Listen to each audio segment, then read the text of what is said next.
Bagfuel, baby. What about the mixtape game? And I'm gonna say this. Before, when I was younger, the mixtapes to me, and you correct me if I'm wrong, were the tapes of when y'all was DJing in the club. Is that correct? No. Okay, what were those? Were those party tapes? No. What were those? First, let's back it up, right? The first ones that was really doing it in New York was Brucey B, Star Child, Love Buzz Starsky, Hollywood, right? They were like the fathers of it. Mm.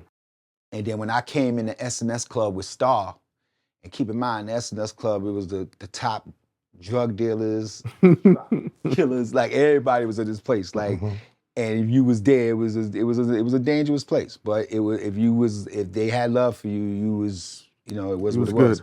But when I came in with Star Child, I seen it to be bigger. I seen it being more than just New York. I seen it being across the world. This is could be bigger. And fortunately, when I sat on that street corner and was selling those tapes and $20 tapes like they were selling $20 cracks, it worked out. Dudes was supported it and took me where it took me.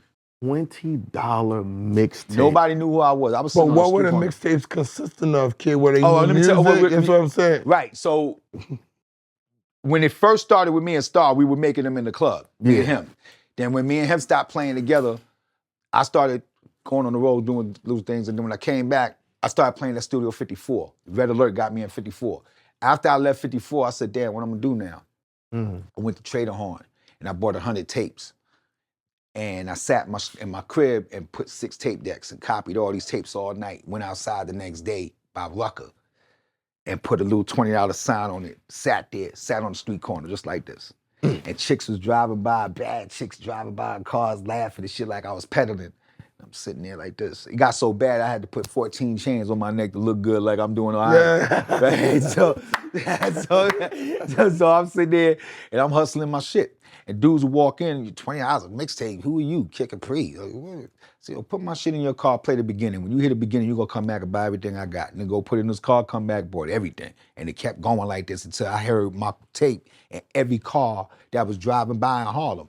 Everywhere, every car that went by, it was crazy. Cop car pull up, they playing my shit. Mr. Softy truck, he ain't playing he playing my shit. Like, it got to that level, and then next thing you know, people coming from out of town to buy them. And so then I started going to the stores and giving them the masters, and then it became a phenomenon. And then I seen a mix of, I'm way up here with the mixtape game.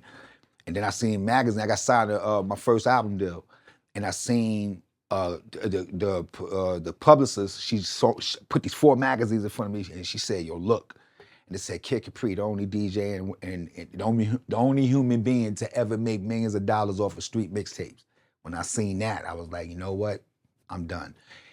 Why? Because mixtapes is illegal. So I didn't want to get caught up in some dude saying, yo, my shit is on your tape. You know what I'm saying? Where my bread at?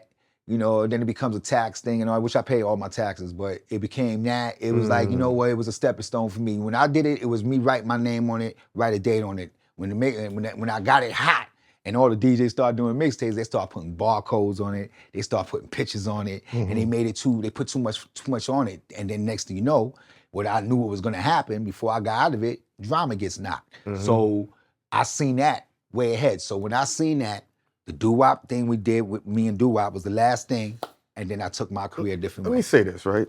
With the drama thing, because with understanding his trajectory and his relationships with record labels, I tend to look at that like how a drug dealer or a big-time drug lord or others all of a sudden has issues with the police.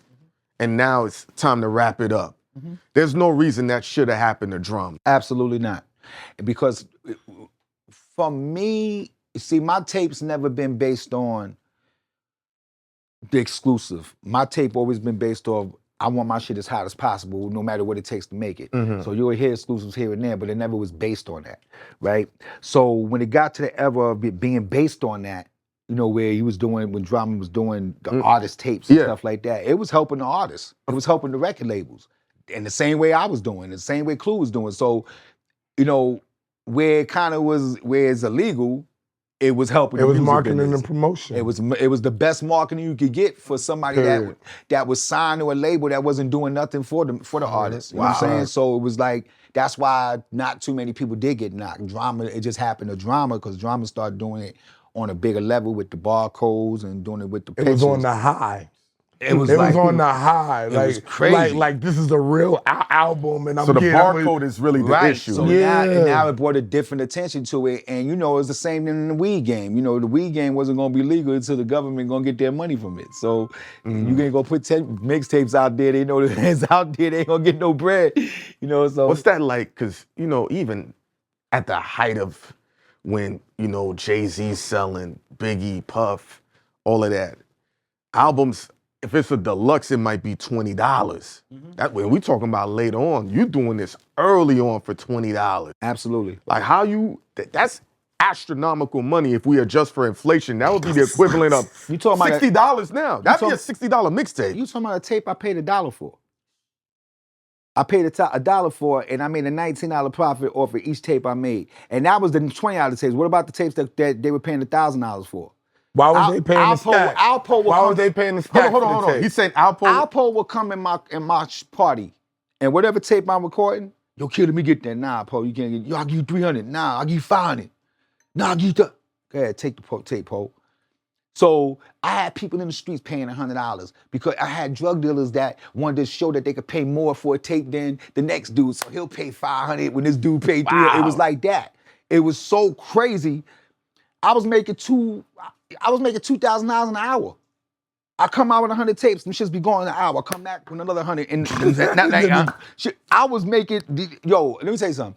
Drug dealers was coming to me, yo, kid, you super cool. I see how you move out here. You don't roll like these niggas out here. Yo, here's a kilo. Go ahead, my nigga, go do your thing. They giving you free bricks. Yo, this 27,000. It's 27,000. Back then, hell yeah. Nah, I'm good, B. I'm good. Yo, you don't want that? Yo, I knew you was a cool. Anything you want. I said, I'm gonna sell these $20 cracks, $20 mixtapes while they sell these $20 cracks, and I'm gonna be here forever. And he's gonna be locked up, shot up, dead, moving, and that's exactly how it played out. And I'm here today.